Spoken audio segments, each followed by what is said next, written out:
Capítulo 143 Não vou. Enquanto ele restituía o livro à estante, relia eu o bilhete. Ao jantar, vendo que eu falava pouco, mastigava sem acabar de engolir.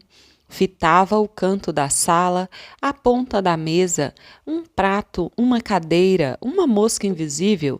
Disse-me ele: "Tens alguma coisa? Aposto que foi aquela carta." Foi. Realmente, sentia-me aborrecido, incomodado com o pedido de Virgília. Tinha dado a Dona Plácida 5 contos de réis. Duvido muito que ninguém fosse mais generoso do que eu. Nem tanto, 5 contos. O que fizera deles? Naturalmente, botou-os fora, comeu-os em grandes festas e agora toca para a misericórdia. E eu que a leve. Morre-se em qualquer parte. Acresce que eu não sabia ou que não me lembrava do tal beco das escadinhas. Mas, pelo nome, parecia-me algum recanto estreito e escuro da cidade. Tinha de lá ir, chamar a atenção dos vizinhos, bater à porta e etc. Que maçada! Não vou. Capítulo 144 Utilidade relativa. Mas à noite, que é boa conselheira, ponderou que a cortesia mandava obedecer aos desejos da minha antiga dama. Letras vencidas, urge pagá-las, disse eu ao levantar-me. Depois do almoço, fui à casa de Dona Plácida. Achei um molho de ossos, envolto em molambos, estendido sobre um catre velho e nauseabundo. Dei-lhe algum dinheiro. No dia seguinte, fila transportar para a Misericórdia, onde ela morreu uma semana depois. Minto, amanheceu morta, saiu da vida às escondidas, tal qual entrara. Outra vez perguntei a mim mesmo, como no capítulo 75, se era para isto que o sacristão da Sé e a doceira trouxeram Dona Plácida à luz, num momento de simpatia específica. Mas adverti logo que, se não fosse Dona Plácida, talvez os meus amores com Virgília tivessem sido interrompidos ou imediatamente quebrados, em plena efervescência. Tal foi, portanto, a utilidade da vida de Dona Plácida. Utilidade relativa, convenho, mas que diacho há absoluto neste mundo? Capítulo 145 Simples repetição. Quanto aos 5 contos, não vale a pena dizer que um canteiro da vizinhança fingiu ser namorado de Dona Plácida, logrou espertar-lhe os sentidos ou a vaidade, e casou com ela. No fim de alguns meses, inventou um negócio, vendeu as apólices e fugiu com o dinheiro. Não vale a pena, é o caso dos cães do Quincas Borba. Simples repetição de um capítulo. Capítulo 146 O programa. Urgia fundar o jornal, redigi o programa, que era uma aplicação política do humanitismo, somente como Quincas Borba não houvesse ainda publicado o livro, que aperfeiçoava de ano em ano. Assentamos de lhe não fazer nenhuma referência. Quincas Borba exigiu apenas uma declaração, autógrafa e reservada, de que alguns princípios novos aplicados à política eram tirados do livro dele, ainda inédito. Era a fina flor dos programas, prometia curar a sociedade, destruir os abusos, defender os sãos princípios de liberdade e conservação. Fazia um apelo ao comércio e à lavoura. Citava Guizot de Ledru-Rollin e acabava com esta ameaça, que o Quincas Borba achou mesquinha e local. A nova doutrina que professamos há de, inevitavelmente, derrubar o atual ministério. Confesso que, nas circunstâncias políticas da ocasião, o programa pareceu-me uma obra-prima. A ameaça do fim, que o Quincas Borba achou mesquinha, demonstrei-lhe que era saturada do mais puro humanitismo, e ele mesmo confessou depois. Porquanto o humanitismo não excluía nada, as guerras de Napoleão e uma contenda de cabras eram, segundo a nossa doutrina, a mesma sublimidade, com a diferença que os soldados de Napoleão sabiam que morriam, coisa que aparentemente não acontece às cabras. Ora, eu não fazia mais do que aplicar as circunstâncias à nossa fórmula filosófica. Humanitas queria substituir Humanitas para consolação de Humanitas.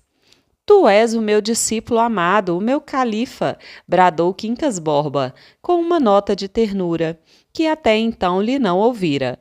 Posso dizer como grande Muhammad, nem que venham agora contra mim o sol e a lua, não recuarei das minhas ideias. Crê, meu caro Brás Cubas, que esta é a verdade eterna, anterior aos mundos, posterior aos séculos. Capítulo 147. O desatino. Mandei logo para a imprensa uma notícia discreta, dizendo que, provavelmente, começaria a publicação de um jornal oposicionista, daí a algumas semanas, redigido pelo Dr. Brás Cubas. Quincas Borba, a quem li a notícia, pegou da pena e acrescentou ao meu nome, com uma fraternidade verdadeiramente humanística, esta frase: um dos mais gloriosos membros da passada Câmara. No dia seguinte, entra-me em casa o Cotrim. Vinha um pouco transtornado, mas dissimulava, afetando o sossego e até a alegria. Vira a notícia do jornal e achou que devia, como amigo e parente, dissuadir-me de semelhante ideia. Era um erro fatal. Mostrou que eu ia colocar-me numa situação difícil e, de certa maneira, trancar as portas do parlamento. O ministério não só lhe parecia excelente, o que, aliás, podia não ser a minha opinião, mas com certeza viveria muito. E que podia eu ganhar com indispô-lo contra mim? Sabia que alguns dos ministros que eram afeiçoados não era impossível uma vaga e interrompi-o neste ponto, para lhe dizer que meditara muito o passo que ia dar e não podia recuar uma linha. Cheguei a propor-lhe a leitura do programa, mas ele recusou energicamente, dizendo que não queria ter a mínima parte no meu desatino. É um verdadeiro desatino, repetiu ele. Pense ainda alguns dias e verá que é um desatino. A mesma coisa disse Sabina à noite no teatro. Deixou a filha no camarote com um Cotrim e trouxe-me ao corredor. Mano Brás, que é que você vai fazer? Perguntou-me aflita. Que ideia é essa de provocar o governo sem necessidade, quando podia? Expliquei-lhe que não me convinha mendigar uma cadeira no parlamento, que a minha ideia era derrubar o ministério, por não me parecer adequada à situação. E a certa fórmula filosófica, afiancei que empregaria sempre uma linguagem cortês, embora enérgica. A violência não era a especiaria do meu paladar. Sabina bateu com um leque na ponta dos dedos, abanou a cabeça e tornou ao assunto com um ar de súplica e ameaça, alternadamente. Eu disse-lhe que não e que não. Desenganada, lançou-me em rosto. Preferi os conselhos de pessoas estranhas e invejosas aos dela e do marido. Pois siga o que lhes parecer, concluiu. Nós cumpriremos a nossa obrigação. Deu-me as costas e voltou ao camarote. Capítulo 148. O problema insolúvel. Publiquei o jornal. 24 horas depois, aparecia em outros uma declaração do Cotrim, dizendo, em substância, que posto não militasse em nenhum dos partidos em que se dividia a pátria, achava conveniente deixar bem claro que não tinha influência nem parte direta ou indireta na folha de seu cunhado. O doutor Brás Cubas, cujas ideias e procedimento político inteiramente reprovava. O atual ministério, como aliás qualquer outro composto de iguais capacidades, parecia-lhe destinado a promover a felicidade pública. Não podia acabar de crer nos meus olhos, esfreguei-os uma e duas vezes e reli a declaração inoportuna, insólita e enigmática. Se ele nada tinha com os partidos, que lhe importava um incidente tão vulgar como a publicação de uma folha? Nem todos os cidadãos que acham bom ou mal um ministério fazem declarações tais pela imprensa. nem são obrigados a fazê-las. Realmente era um mistério a intrusão do Cotrim neste negócio, não menos que a sua agressão pessoal. Nossas relações até então tinham sido lhanas e benévolas. Não me lembrava nenhum dissentimento, nenhuma sombra, nada, depois da reconciliação. Ao contrário, as recordações eram de verdadeiros obséquios. Assim, por exemplo, sendo eu deputado, pude obter-lhe uns fornecimentos para o arsenal da Marinha. Fornecimentos que ele continuava a fazer com a maior pontualidade, e dos quais me dizia algumas semanas antes que no fim de mais 3 anos podiam dar-lhe uns 200 contos, pois a lembrança de tamanho obséquio não teve força para obstar que ele viesse a público enxovalhar o cunhado. Devia ser muito poderoso e motivo da declaração que o fazia cometer ao mesmo tempo um destempero e uma ingratidão. Confesso que era um problema insolúvel. Capítulo 149. Teoria do benefício.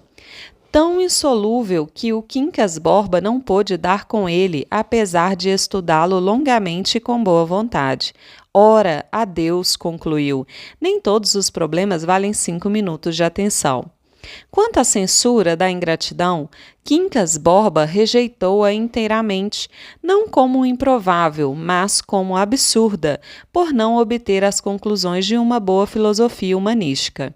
Não me podes negar um fato, disse ele, é que o prazer do beneficiador é sempre maior que o do beneficiado. Que é o benefício? É um ato que faz cessar certa privação do beneficiado, uma vez produzido o efeito essencial, isto é, uma vez cessada a privação, torna o organismo ao estado anterior, ao estado indiferente. Supõe que tens apertado em demasia o cós das calças para fazer cessar o incômodo, desabotoas o cós, respiras, saboreias um instante de gozo, o organismo torna a indiferença e não te lembras dos teus dedos que praticaram um ato.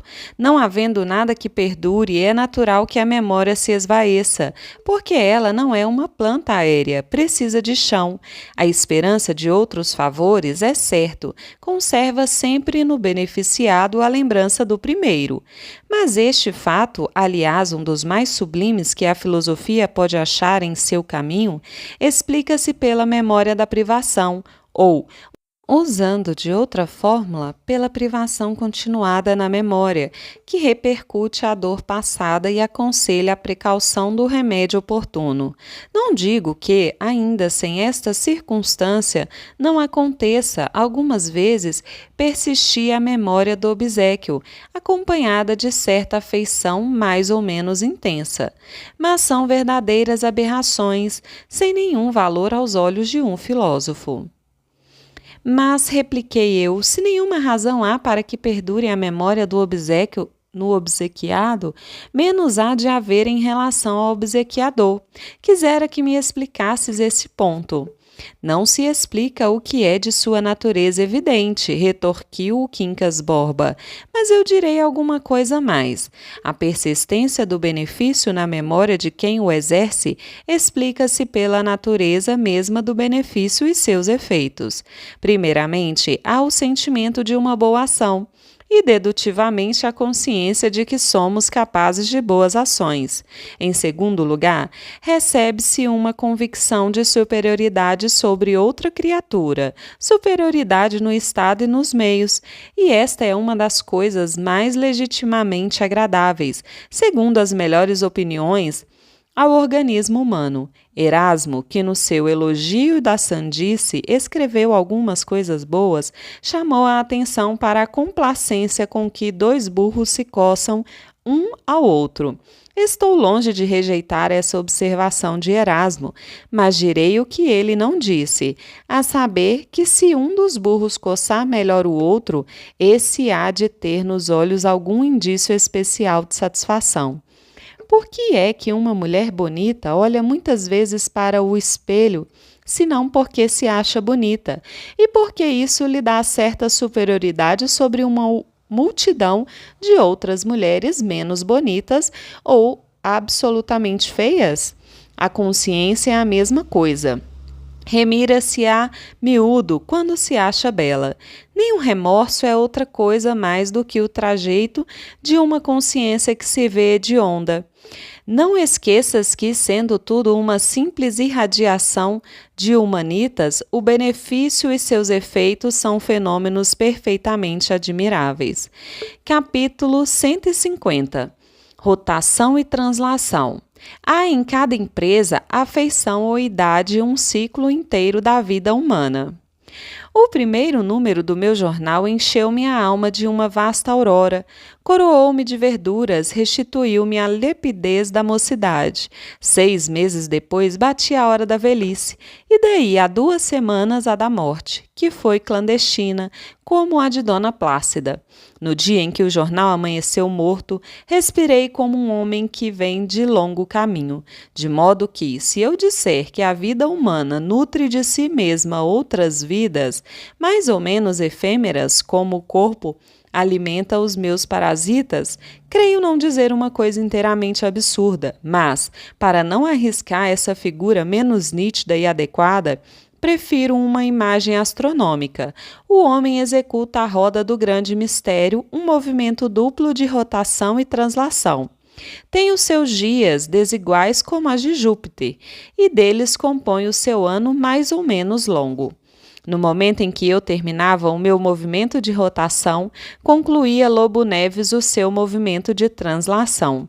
Morria com o pé na escada ministerial. Correu ao menos durante algumas semanas que ele ia ser ministro, e pois que o boato me encheu de muita irritação e inveja. Não é impossível que a notícia da morte me deixasse alguma tranquilidade, alívio e 1 ou 2 minutos de prazer. Prazer é muito, mas é verdade.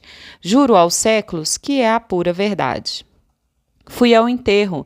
Na sala mortuária achei Virgília, ao pé do féretro, a soluçar. Quando levantou a cabeça, vi que chorava deveras. Ao sair o enterro, abraçou-se ao caixão aflita. Vieram tirá-la e levá-la para dentro. Digo-vos que as lágrimas eram verdadeiras. Eu fui ao cemitério e, para dizer tudo, não tinha muita vontade de falar. Levava uma pedra na garganta ou na consciência. No cemitério, principalmente quando deixei cair a pá de cal sobre o caixão, no fundo da cova, o baque surdo da cal deu-me um estremecimento passageiro. É certo, mas desagradável. E depois, à tarde, tinha o peso e a cor do chumbo, o cemitério, as roupas pretas. Capítulo 151. Filosofia dos epitáfios. Saí afastando-me dos grupos e fingindo ler os epitáfios. E, aliás, gosto dos epitáfios. Eles são, entre a gente civilizada, uma expressão daquele pio e secreto egoísmo que induz o homem a arrancar à morte um farrapo ao menos da sombra que passou. Daí vem, talvez, a tristeza inconsolável dos que sabem os seus mortos na vala comum. Parece-lhes que a podridão anônima os alcança a eles mesmos. Capítulo 152. A moeda de Vespasiano. Tinham ido todos, só o meu carro esperava pelo dono. Acendi um charuto, afastei-me do cemitério. Não podia sacudir dos olhos a cerimônia do enterro, nem dos ouvidos os soluços de Virgília. Os soluços, principalmente, tinham o som vago e misterioso de um problema. Virgília traíra o marido com sinceridade e agora chorava-o com sinceridade. Eis uma combinação difícil que não pude fazer em todo o trajeto. Em casa, porém, apeando-me do carro, suspeitei que a combinação era possível e até fácil. Meiga, natural. A taxa da dor é como a moeda de Vespasiano. Não cheira a origem, e tanto se colhe do mal como do bem. A moral repreenderá, porventura, a minha cúmplice. É o que te não importa, implacável amiga, uma vez que lhe recebeste pontualmente as lágrimas. Meiga, 3 vezes meiga natural. Capítulo 153. O alienista. Começo a ficar patético e prefiro dormir. Dormi, sonhei que era nababo e acordei com a ideia de ser nababo. Eu gostava, às vezes, de imaginar esses contrastes de região, estado e credo. Alguns dias antes tinham pensado na hipótese de uma revolução social, religiosa e política que transferisse o arcebispo da cantuária a simples coletor de Petrópolis. E fiz longos cálculos para saber se o coletor eliminaria o arcebispo, ou se o arcebispo rejeitaria o coletor, ou que porção de arcebispo pode jazer um coletor, ou que soma de coletor pode combinar com o arcebispo, e etc. Questões insolúveis, aparentemente, mas na realidade perfeitamente solúveis, desde que se atenda que pode haver num arcebispo 2 arcebispos, o da bula e o outro. Está dito, vou ser nababo. Era um simples gracejo, disse-o, todavia, ao Quincas Borba, que olhou para mim com certa cautela e pena, levando a sua bondade a comunicar-me que eu estava doido. Ri-me a princípio, mas a nobre convicção do filósofo incutiu-me certo medo. A única objeção contra a palavra do Quincas Borba é que não me sentia doido, mas não tendo geralmente os doidos outro conceito de si mesmos, tal objeção ficava sem valor. E vede se há algum fundamento na crença popular de que os filósofos são homens alheios às coisas mínimas. No dia seguinte, mandou-me o Quincas Borbas um alienista. Conheci-o. Fiquei aterrado. Ele, porém, ouve-se com maior delicadeza e habilidade, despedindo-se tão alegremente que me animou a perguntar-lhe se deveras me não achava doido. Não, disse ele sorrindo, raros homens terão tanto juízo como o senhor. Então o Quincas Borba enganou-se redondamente. E depois, ao contrário, se é amigo dele, peço-lhe que o distraia, que... Justos céus, parece-lhe um homem de tamanho espírito, um filósofo. Não importa, a loucura entra em todas as casas. Imaginem a minha aflição. O alienista, vendo o efeito de suas palavras, reconheceu que eu era amigo do Quincas Borba e tratou de diminuir a gravidade da advertência. Observou que podia não ser nada e acrescentou até que um grãozinho de sandice, longe de fazer mal, dava certo pico à vida. Como eu rejeitasse com humor esta opinião, o alienista sorriu e disse-me uma coisa tão extraordinária, que não merece menos de um capítulo. Capítulo 154. Os navios do Pireu. Há de lembrar-se, disse-me o alienista, daquele famoso maníaco ateniense que supunha que todos os navios entrados no Pireu eram de sua propriedade. Não passava de um pobretão que talvez não tivesse, para dormir, a cuba de Diógenes, mas a posse imaginária dos navios valia por todas as dracmas de Hélada. Ora bem, há em todos nós um maníaco de Atenas, e quem jurar que não possuiu alguma vez mentalmente 2 ou 3 patachos, pelo menos pode crer que jura falso. Também o senhor? Perguntei-lhe. Também eu. Também eu? Também o senhor, e o seu criado, não menos. Se é seu criado esse homem que ali está sacudindo os tapetes da janela. De fato, era um dos meus criados que batia os tapetes, enquanto nós falávamos no jardim, ao lado. O alienista notou então que ele escancarava as janelas todas deste longo tempo, que alçara as cortinas, que devassava o mais possível a sala, ricamente alfaiada, para que a vissem de fora, e concluiu: este seu criado tem a mania de ateniense, crê que os navios são dele, uma hora de ilusão que lhe dá a maior felicidade da terra. Capítulo 155. Reflexão cordial. Se o alienista tem razão, disse eu comigo, não haverá muito que lastimar o Quincas Borba. É uma questão de mais ou menos, contudo, é justo cuidar dele e evitar que lhe entrem no cérebro maníacos de outras paragens. Capítulo 156. Orgulho da servilidade. Quincas Borba divergiu do alienista em relação ao meu criado. Pode-se, por imagem, disse ele, atribuir ao teu criado a mania do ateniense.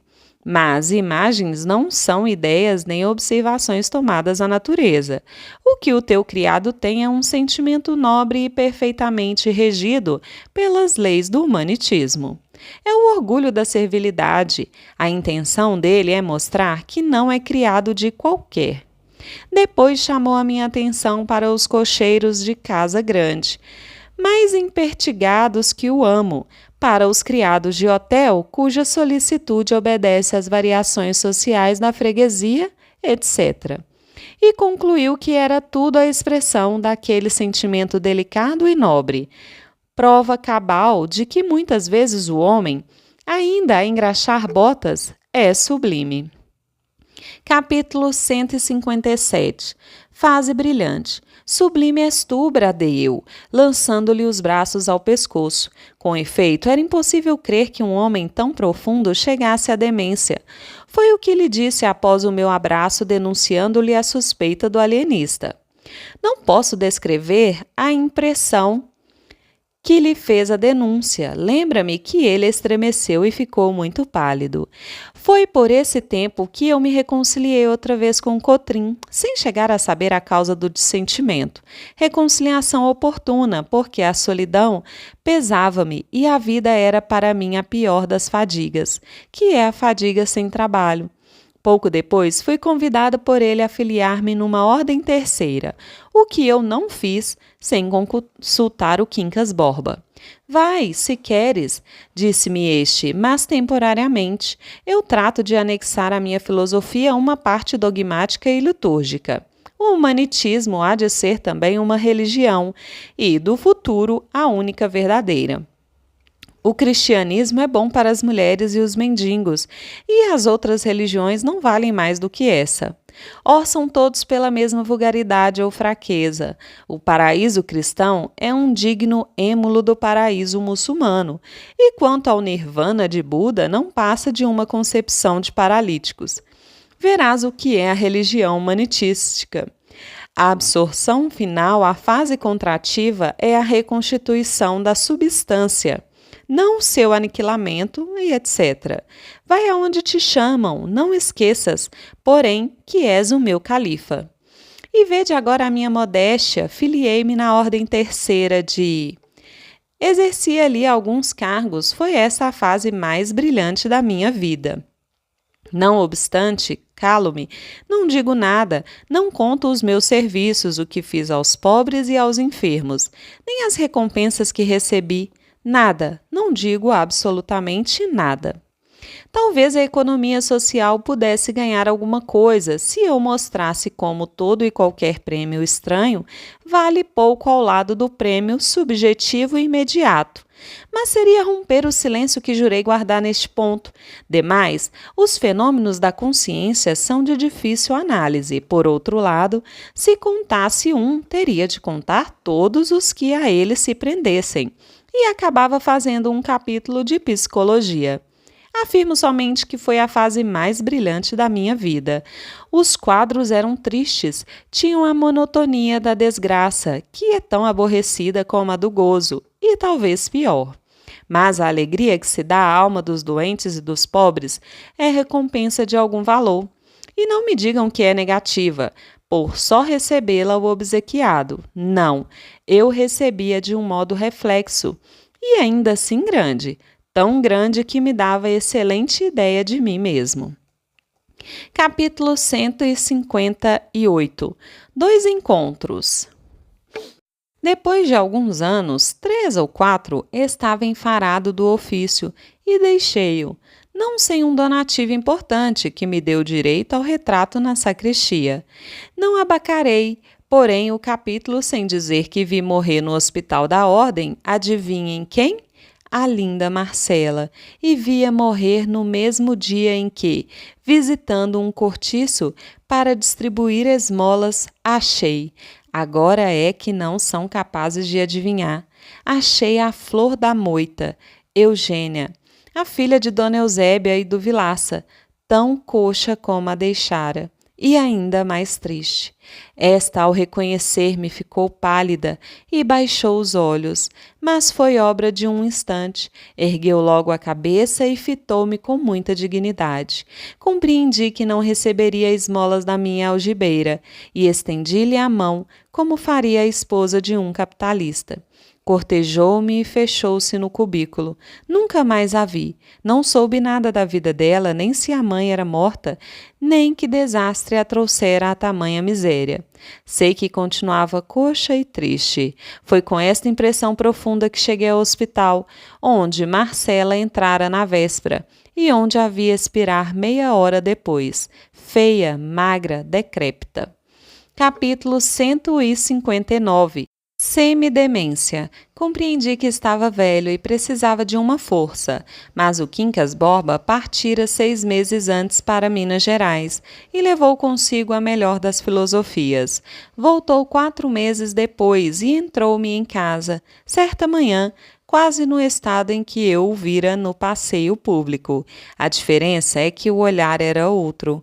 Vinha demente, contou-me que, para o fim de aperfeiçoar o humanitismo, queimara o manuscrito todo e ia recomeçá-lo. A parte dogmática ficava completa, embora não escrita. Era a verdadeira religião do futuro. Juras por humanitas? Perguntou-me. Sabes que sim. A voz mal podia sair-me do peito e, aliás, não tinha descoberto toda a cruel verdade. Quincas Borba não só estava louco, mas sabia que estava louco. E esse resto de consciência, como uma frouxa lamparina no meio das trevas, complicava muito o horror da situação. Sabia-o e não se irritava contra o mal. Ao contrário, dizia-me que era ainda uma prova de humanitas, que assim brincava consigo mesmo. Recitava-me longos capítulos do livro e antíforas e litanias espirituais. Chegou até a reproduzir uma dança sacra que inventara para as cerimônias do humanitismo. A graça lúgubre com que ele levantava sacudia as pernas era singularmente fantástica. Outras vezes amuava-se a um canto, com os olhos fitos no ar, uns olhos em que de longe em longe fulgurava um raio persistente da razão, triste como uma lágrima. Morreu pouco tempo depois, em minha casa, jurando e repetindo sempre que a dor era uma ilusão e que Pangloss, o caluniado Pangloss, não era tão tolo como o supôs Voltaire. Capítulo 160. Das negativas. Entre a morte do Quincas Borba e a minha, mediaram os sucessos narrados na primeira parte do livro. O principal deles foi a invenção do emplasto Brás Cubas, que morreu comigo por causa da moléstia que apanhei. Divino emplasto, tu me darias o primeiro lugar entre os homens, acima da ciência e da riqueza, porque eras a genuína e direta inspiração do céu. O caso determinou o contrário, e aí vos ficais eternamente hipocondríacos. Este último capítulo é todo de negativas. Não alcancei a celebridade do emplastro, não fui ministro, não fui califa, não conheci o casamento. Verdade é que, ao lado dessas faltas, coube-me a boa fortuna de não comprar o pão com o suor do meu rosto. Mas não padeci a morte de Dona Plácida, nem a semidemência do Quincas Borba. Somadas umas e outras, qualquer pessoa imaginará que não houve míngua nem sobra, e conseguintemente que saí quite com a vida. E imaginará mal, porque ao chegar a este outro lado do mistério, achei-me com um pequeno saldo, que é a derradeira negativa deste capítulo de negativas. Não tive filhos, não transmiti a nenhuma criatura o legado da nossa miséria.